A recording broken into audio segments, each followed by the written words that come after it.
You're listening to Beyond Wellness Radio, bringing you the cutting edge in health, biohacking, and sports performance. Stay up to date and listen anywhere and anytime on your computer, tablet, or smartphone by subscribing on iTunes. Catch your host, Dr. Justin Marchegiani, as he answers your burning health questions as well as interviews from world-renowned guest experts. For more Beyond Wellness Radio, go to beyondwellnessradio.com.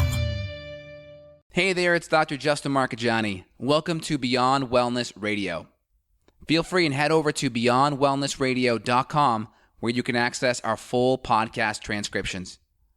While you're there, you can also sign up for our thyroid and female hormone video series. This series goes into the root cause of why your hormones are out of balance. While you're there, you can also schedule a functional medicine consult with Dr. Justin, myself, where we'll dig deeper into the root cause of your health challenges. Feel free and think of sharing this podcast with at least one person. This podcast grows by people sharing it. Sharing is caring. If you can think of one person that can benefit from this information, please feel free and share it. If you're enjoying the podcast, make sure you subscribe on iTunes. You can also click below the video or podcast where you'll see the iTunes review button and leave us a review. You can also sign up for the newsletter at beyondwellnessradio.com where you'll get updates before anyone else. Thank you so much and enjoy the show. Evan, it's Dr. J. What's going, man? Happy Friday. Happy Friday to you.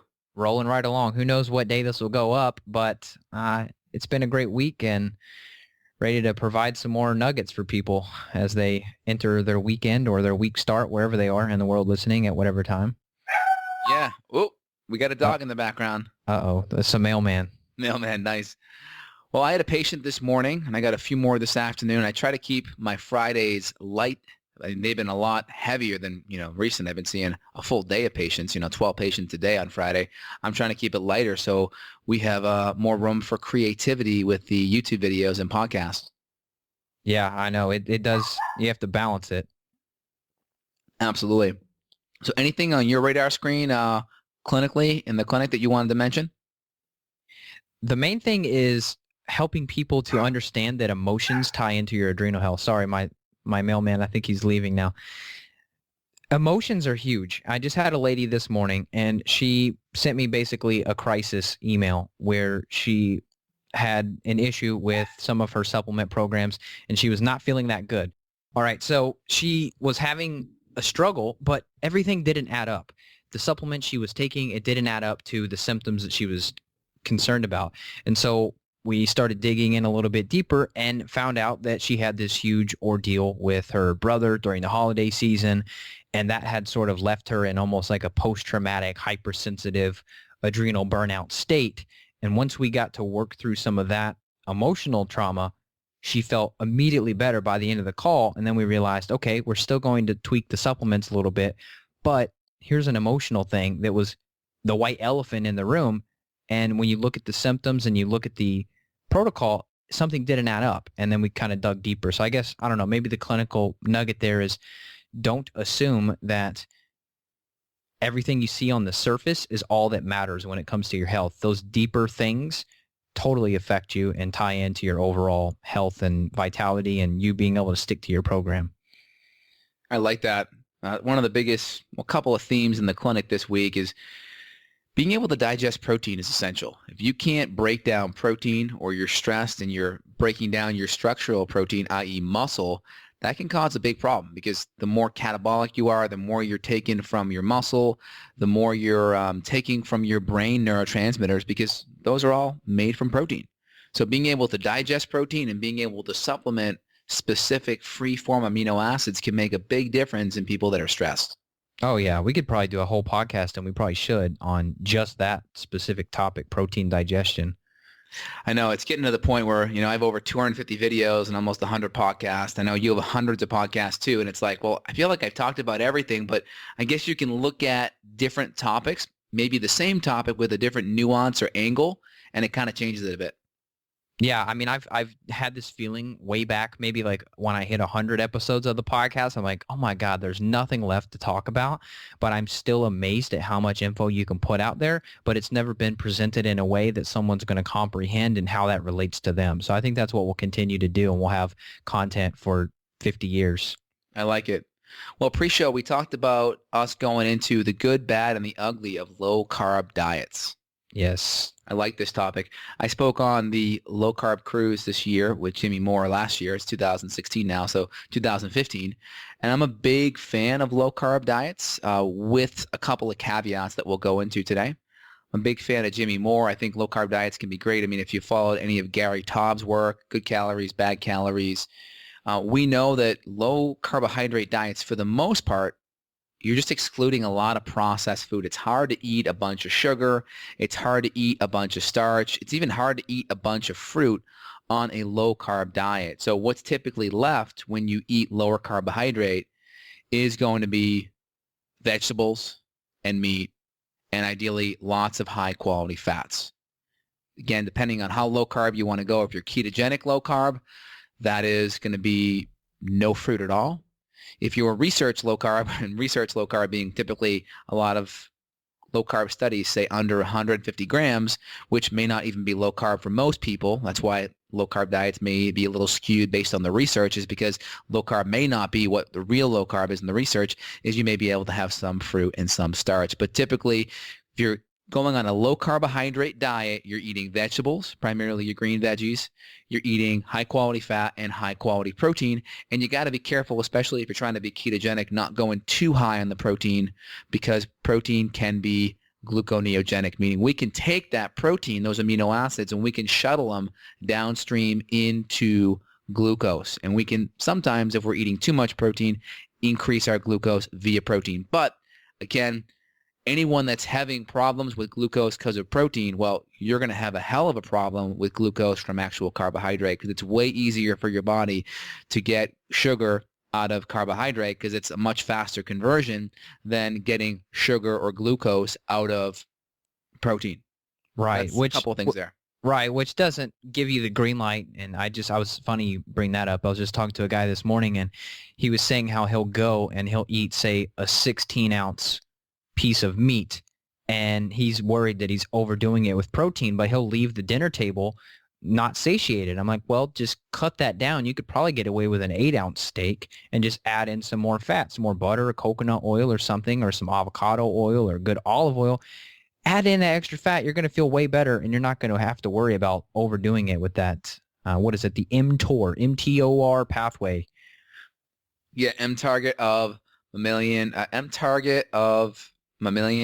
rapamycin, I think. It's kind of a long one. It's a weird one. And it's a weird one. But regarding steaks, like the biggest thing is people are just doing super lean cuts of protein. I guarantee you he wasn't eating a filet or a ribeye. Or no. He's probably eating maybe a sirloin or even a flank steak, right? Something like that that's probably more lean. If you're getting the fats and the meats, if you're eating, more full fat cuts of meat, you're going to do so much better than doing the extra super lean cuts of meat. And I guarantee you it was a lean cut. Yeah. Now, this is a question for you. If you get, say, a type of a ribeye or some other type of strip steak where you have that strip of fat, are you going to eat that if that's a good organic grass-fed source? Yeah, if it's good organic and grass-fed, I'm definitely eating the strip of fat without a doubt. I mean, there's lots of good nutrients in those fats. Again, toxins tend to accumulate in the fatty tissues. So if you're doing a lot of conventional steaks, you really want to be avoiding it. Like if I go to a really good dry age, steak restaurant, like I mentioned in the past, they're typically still good quality steaks, maybe like, hormone-free kind of thing, but they may not be grass-fed. They may be corn-fed. They may be grain-fed. So it's probably not the best, but I will still have it just because it just tastes so damn good. But in general, though, I'm eating grass-fed steaks, 90+% of the time. So I'm kind of in that 80-20, Pareto principle, where you're doing it right 80% of the time. You can kind of cheat a bit. Yeah. So as long as you're within that range, you're probably okay. And I'm not sick. I'm in really good health. So I have a little bit of leeway with that. So I'm always trying to choose higher quality of meat, so that fat source, any of the higher fat portions of that meat won't be as toxin dense, if you will. Yep. Makes perfect sense. So if we look at like your typical low carb diet, some of the really good things about it is for the most part, you're going default gluten-free. Now, the problem with people like, the Atkins crew and the ketogenic crew is they kind of got the gluten-free thing right by accident, meaning just with the sheer nature of needing to cut out carbs, well, you kind of have to cut out the grains because they're high in carbs. Yeah. Now, there wasn't an emphasis on the inflammatory and autoimmune components of wheat and grains in general. There wasn't the component of leaky gut and the lectins and the phytates and the oxalates and the molecular mimicry and the autoimmune condition. They got it right by accident. So it's good, but we also want to highlight, that's why if we talk about low carb, I always like talking about it with the paleo, a template attached to it. So it's a low carb paleo diet. That's important because, well, if we don't talk about the paleo element, paleo adds in the quality element. It adds in the organic, the free range. It adds in the element, hey, we're trying to avoid crappy protein sources. We're not going to do the Atkins bars that had soy protein. We're not going to do a lot of the artificial sweeteners that may have been in a lot of these low carb products. So if we talk about it with the paleo template attached, then we can make sure we're avoiding the trans fat. We know why we're avoiding the grains outside of just the fact that there's carbs in there. We're avoiding the artificial sweeteners and maybe the MSG and any of the processed food dyes because the quality portion matters, and we're really focusing on eating real food. And a lot of people get that by accident with the low carb. It's not its main focus, but we want to shift that in there because there's power in why. If people know why they're doing what they're doing, when that new diet comes out or their friends like, hey, that's silly or that's stupid, or someone questions why you're doing what you're doing, you just don't fold because you understand the reason why you're doing it, and that creates sustainability. Oh, yeah. And the artificial sweeteners, that's huge. I mean, somebody that I was talking to earlier this week, he was like, oh, man, I've been counting my calories and I've been doing a snack as Jell-O. I'm like, how long have you been doing that? Like, where did that come up into your life? I said, are you home? He's like, yeah. I was like, go look at the back of the ingredients. And we went through ingredient by ingredient of why that is just awful. And it was sucralose, Splenda, neurotoxin, and other garbage. And I'm glad you mentioned adding the paleo on top of it because it's really easy to be unhealthy and still be on a low carb diet. Yeah, I mean, you could be eating a whole bunch of steaks that are like grain fed all the time and are full of hormones. Yeah, you're low carb. And zero fat. Yeah, and yogurt. I mean, and you could have a whole bunch of artificial sweetener in there too, and you could be having your soy protein bars. But when you add the paleo element on there, it just creates a higher level filter in which you're choosing your low carbohydrate foods from. That's a perfect way to phrase it. Yep. Yeah. So when we look at that, how I apply it from a clinical perspective, because we're always trying to give you the clinical outcome. Most people that talk about these topics, frankly, have not seen a patient in their life. Yep. So when it comes to them applying it, they just have their own experience. So we're giving you a different perspective here. So most people that I work with, depending on one, if they're healthy already, and two, are they at a healthy weight? If they're at a healthy weight, right? They're at a healthy weight, then we don't necessarily have to go low carb off the bat. If they're not at a healthy weight, or if they're inflamed, or if they have a lot of insulin resistant markers that are high, maybe higher fasting glucose, or they have a functional glucose tolerance that's off, meaning 1 hour after they eat a meal, their blood sugar is higher than 140, or 2 hours after a meal, it's higher than 120. That can be some good reference ranges. They have fasting insulin greater than 7. And these can be some good markers. Anyone that's just carrying a little bit of extra weight has a waist circumference greater than 40 inches for a male or 35 for a female around their waist. That's a sign that they probably are going to benefit from a lower carbohydrate paleo type of diet, at least initially. And for me, I do that right at 50 grams of carbohydrate or less. And the reason why I do that, it gives just a little bit of room for some berries. If you're typically just doing non-starchy vegetables, and we got to break vegetables up into two categories. We have starchy and non-starchy. Our non-starchy are like the veggies that our parents said to eat, right? Broccoli, cauliflower, kale, spinach, right? All of those things. And then we have our starchy veggies, which are going to be our sweet potato, our plantain, our squash, our rutabaga, our turnips, right? Maybe our yucca or jicama. These are our starchy carbs. So we have non-starchy, starchy. So if you're eating just non-starchy veggies, your carbohydrate typically won't go higher than 20 or 30. Won't go higher than 20 or 30. So you're typically okay. That's going to give you that ketogenic diet. And then most people, they mess up on the keto is they just do too much protein. So if you keep the vegetables there, 20 to 30, if you do enough fat, pure fat, right? Whether it's butter, ghee, coconut oil, higher fat meats like bacon, ribeye. If you eat chicken, it's going to be skin on, chicken thigh. If you're eating fish, it's full fat fish. It may not be the super lean fish. You're just choosing fattier cuts of meat, and you're maybe adding additional fat too, whether it's coconut oil, avocado oil, actual avocados, maybe a handful of nuts. So we're really emphasizing a lot of good fats. We're staying away from protein powders when we're super, super keto because that may create that extra carbohydrate and sugar from the protein going through gluconeogenesis, which is taking that protein and converting it to glucose. So as long as we do those things right, we can kind of stay in that ketogenic range. Most people are consuming 50 to 60 grams of protein a day when they're going keto to keep them in that place. Any comments, Evan? Well, the fat piece is awesome because protein, everyone knows about protein. You'll even see mainstream cereal companies now like Cheerios trying to promote like Cheerios plus protein, but you still don't hear about fat in the mainstream. So hear that message loud and clear because you're going to get more calories. So you're going to feel better. You're going to have those fatty acids that we talked about in the last podcast, helping your brain, helping your hormones. If you have trouble with sticking to a diet that is lower carb and you feel like you're getting cravings or you're feeling those low blood sugar symptoms or you're just not feeling right, check out your fat intake. Most of the time you're going to see that it's not enough. And sometimes I think Dr. McCullough, I think he said he goes through like a pound a week of grass-fed butter. I mean, oh yeah, you can really go heavy with the fat and that guy stays ripped year round. Absolutely. So if you kind of look at our carbohydrate curve, we have that 0 to 50 range, or more aptly that keto range if we're right around 20 or 30. That's going to be an emphasis primarily on your non-starchy vegetables, virtually zero fructose because we're not doing any fruit when we go to that type of keto extreme. And we're primarily focusing on high quality fats and moderate protein. Higher amounts of fats, moderate protein, probably adding additional fat to the meal just so we can get those extra ketones, get the satiety signaling from the ketones. Ketones really knock our appetite down, and getting just a little bit of protein in there, but choosing high quality, organic, free range sources, and probably avoiding some of the protein powders too. Is that just for allergy, or why do you mention the protein powders? Well, just because you're going to be getting a lot of extra protein without the fat. Yeah. Right. So if you're really trying to get that, that may throw someone out because of that gluconeogenesis.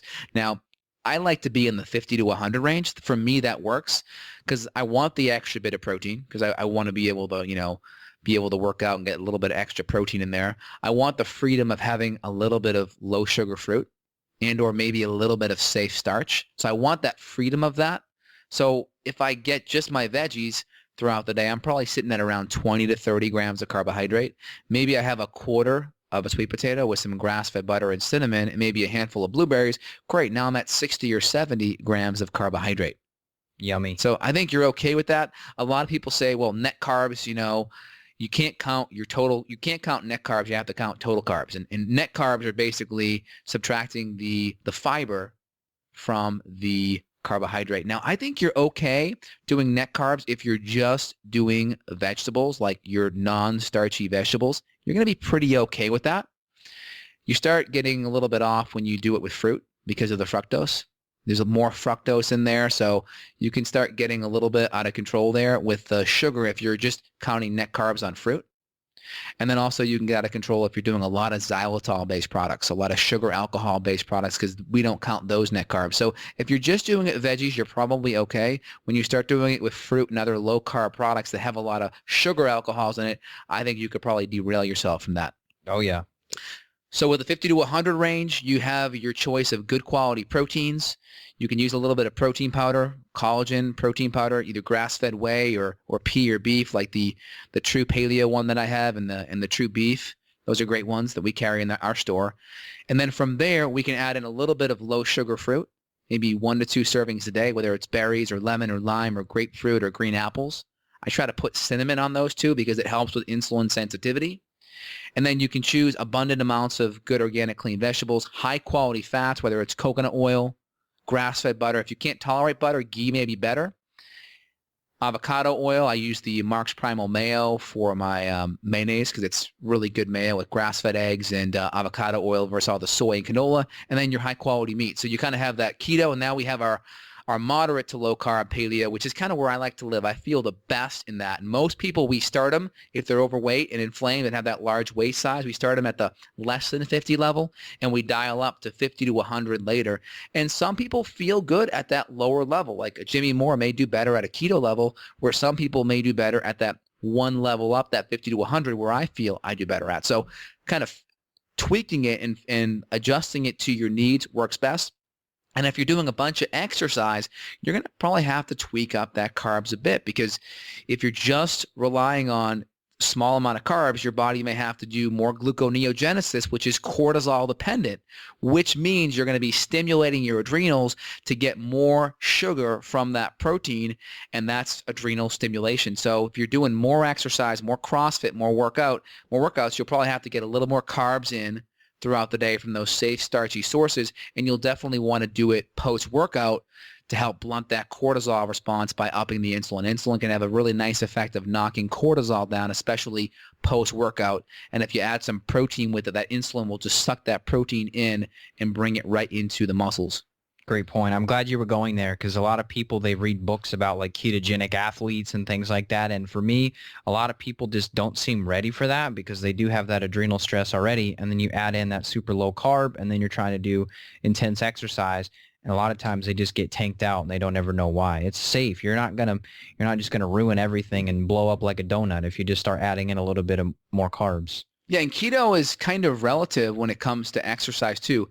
I had Ben Greenfield on my podcast a few years back, and he talked about, being in ketosis with some of his endurance work, and he's doing 200 carbs a day. So, he was still spitting out ketones with 200 carbs. Wow. So, that may be relative. So if you're like trying to do ketosis with that 20 to 30 carb model, that may be way extreme if you're doing a lot of exercise, where you may even be at 100 or 150, but because you're burning all that sugar up with that activity, you may still be in ketosis or spitting out ketones even with the higher carb level. So I see a lot of, because, me and you have the ability to see all these people that are doing CrossFit and doing these sports, even professional athletes that we see that are coming in at a high level and bonking or really derailing their health with the exercise and their carbs being too low. So some people will up their carbs. They'll still be in a decent bit of ketosis, but they'll perform better than if they were in that traditional 20 to 30 carbs a day ketosis. Yep, absolutely. So in the end, we have these general templates, but then we got to customize it. That's kind of the big thing. And, there's some research with low carbohydrate diets potentially affecting thyroid hormone conversion. And I've seen that clinically, where some patients go super low carb. We get their thyroid hormone better, whether it's through herbs and or thyroid support. We measure their temperature. We measure their thyroid hormones levels, T4, T3, and all the other cofactors there. But we'll see some thyroid symptoms start to creep in, whether it's hair loss on the head or eyebrows or cold fingers or hands or brain fog or constipation, and we'll up the carbs just a touch, and we start to see some of these symptoms go away. And that's kind of the nice thing about it, is we know that that's improving, so we can add that customization level to it. So we have these general templates, but then we customize as we go deeper with that patient. Yeah, that's where the magic really happens, because a lot of this stuff that you read online, it's all theory and very cookie cutter. And if you're trying to take a cookie cutter approach and apply that to yourself and it's not working, well, that's why. It's because it's cookie cutter and that's not specifically tuned to you. I think there's always going to be a demand for specialized nutrition programs, specialized supplements, things like that. I can't tell you how many times people come in and it's like, here's the 25 supplements that I'm taking, and you dig in. I know you see this too. It's like, well, why are you taking this? Like a random supplement, that doesn't even approach their symptoms. And, oh, well, I heard it somewhere, or I read it on this blog or whatever. And then you got all these people that's confused. And I think what happens is you get decision fatigue, and then you get an overindulgence of information, and you just really need to zoom out and focus on yourself and not focus on what's working for everyone else. You got to focus on you at the end of the day. Yeah, and one thing to kind of talk about, because this kind of bugs me a lot of people are like, oh, Atkins screws everyone up. Well, if we look at Atkins from the perspective of, a paleo Atkins, or if we just call it a paleo ketogenic, you're going to do great with that. The thing that people mess up on Atkins is they look at the induction period of Atkins, which is like the 20 carbs a day thing, where he's trying to get people into ketosis, and they extrapolate that as that's Atkins. And it's not. There's 3 phases to Atkins. There's the phase 1, which is the induction. That's kind of the ketosis type of phase.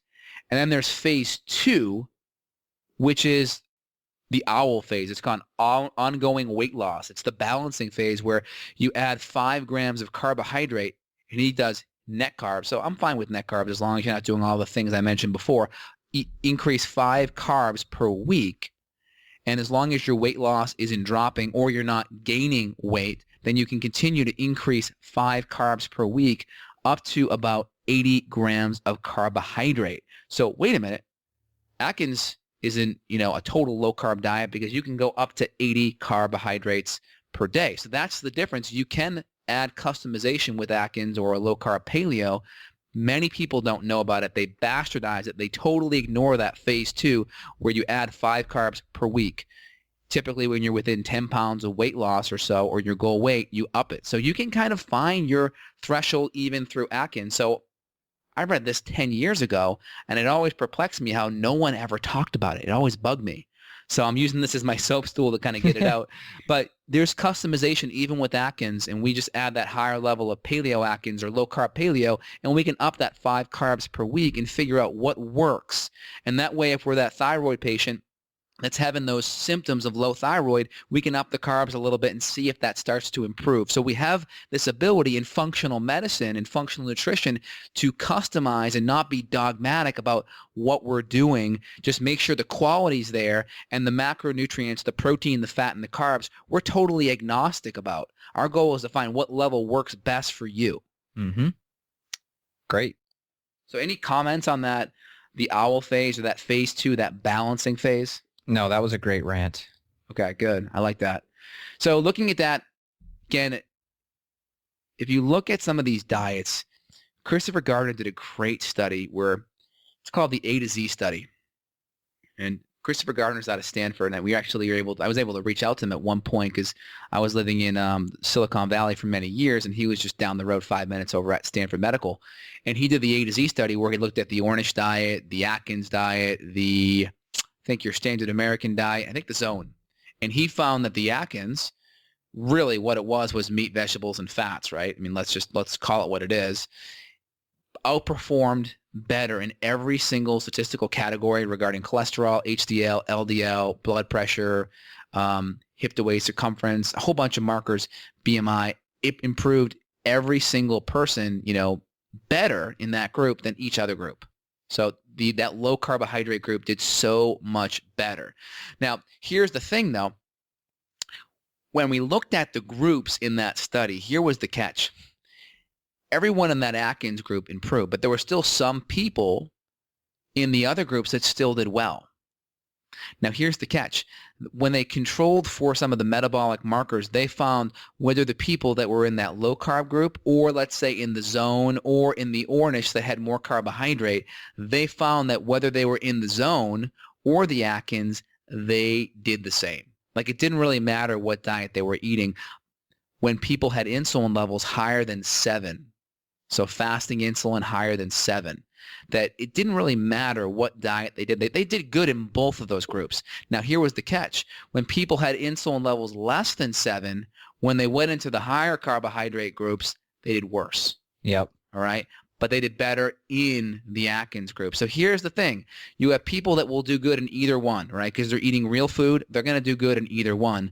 The people that are more insulin resistant, they will do worse in the higher carb groups. So the people that are more insulin resistant, which is a significant portion of the population because of stress, inflammation, and refined carbohydrates and fructose, they do worse when they increase carbs. So That's why my default is always going on a lower carbohydrate approach, because then we don't let people slip through the cracks. And let's say someone will do better on higher carbs. Well, great. We'll cycle them down through that lower carb and bring them up. Or if they're already at a healthy weight, we'll do the moderate carb, 50 to 100, and have them start through that. So we can have that customization level. We have to know, why would someone do good on low carb and not, and why would someone do good on high carb and not? And it really comes down to insulin resistance for the people that gain weight and insulin sensitivity for the people that will do good in either group. Yeah, here's the 10-second test to tell if you're insulin resistant. You're listening to this.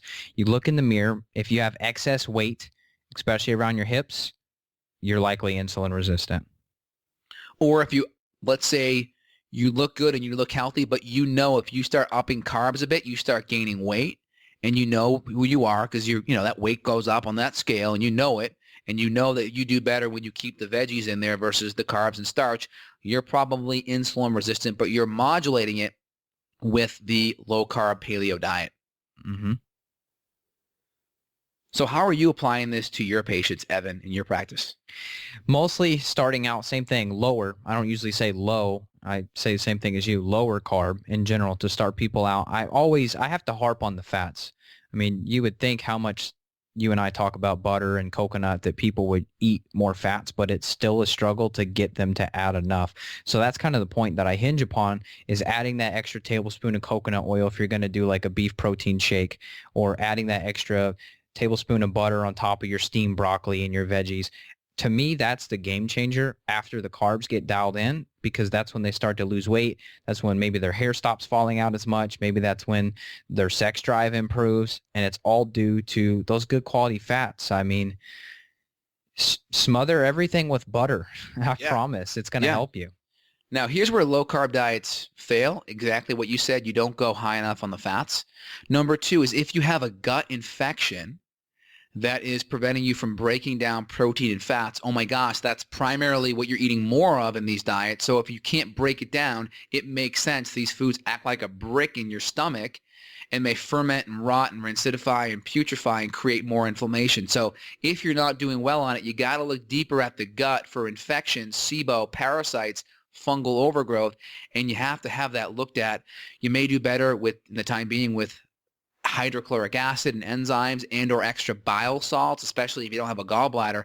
So you got to look at, are you making the digestive secretions to break the food you're eating down? If you're not, well, that's strike one.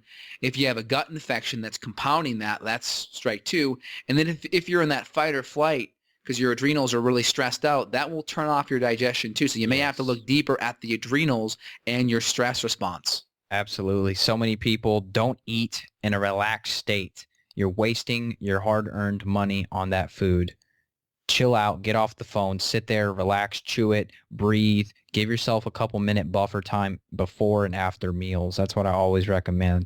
Just to sit there, okay, not finish that last bite as you're merging onto the highway. That's not optimal digestion conducive. Exactly. And one last thing, I alluded it to on the A to Z study. I alluded about it regarding why people who were on the high carb group still did good. Well, again, the message to all you vegans or high carbers out there, don't demonize people who are low carb. Just because you can do well on both, just because you can do well on high carb, don't extrapolate that to, well, that's how it should be for everyone, because it's not. I see a lot of people say, well, I can do 300 or 400 carbs a day. Well, most of the time, you're probably genetically lean anyway. You probably also do a lot of exercise, because people that can handle a lot of carbs create energy in those people. People that are insulin resistant, carbs create fatigue, because insulin drives lipogenesis in insulin resistant people. That means you're making fat. When you're making fat, you're taking calories and you're storing it, not burning it. So it creates fatigue in those people. So be understanding, be compassionate.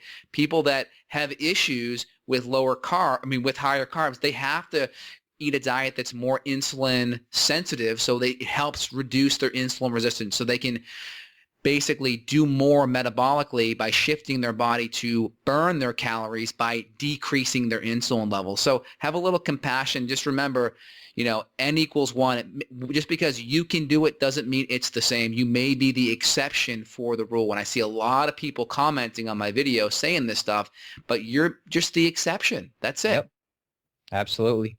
Well said. Any last comments, Evan? No, that's it, man. That was a great coverage, and that was a good way to wrap it up. I will restate that, though, for people that are dealing with insulin problems, when you add carbs up, your energy drops. And if your insulin is too high and you are insulin resistant, when you drop the carbs, you get more energy because your insulin's coming down. Did I restate that accurately? Yes. Exactly. Well, a lot of people too, even if they're carbs, yes, if you're insulin resistant, yes, that's exactly how it will go. The people that are insulin sensitive, right, meaning they don't have that receptor site down regulation from the insulin response, it doesn't matter either way. And they'll typically feel better with the higher carb.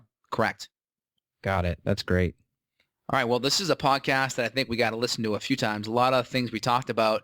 Just clinically individualize yourself. If you're having a hard time with the diet piece, that's where you reach out to Dr. J or Evan, and then we can dig in and customize things. And if you're having problems with the diet piece, like the digestion component or the stress component, or you're not breaking things down appropriately, constipation, just your stools like they're a mess, that's where you got to dig in and find a good functional medicine doctor to get to the root issue here.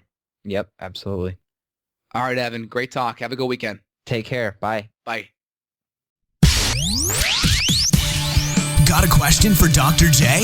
Go to beyondwellnessradio.com and click the questions button. Then tune in to hear the answer. Also, if you like the show, click below to review us on iTunes. For more Beyond Wellness Radio, go to beyondwellnessradio.com.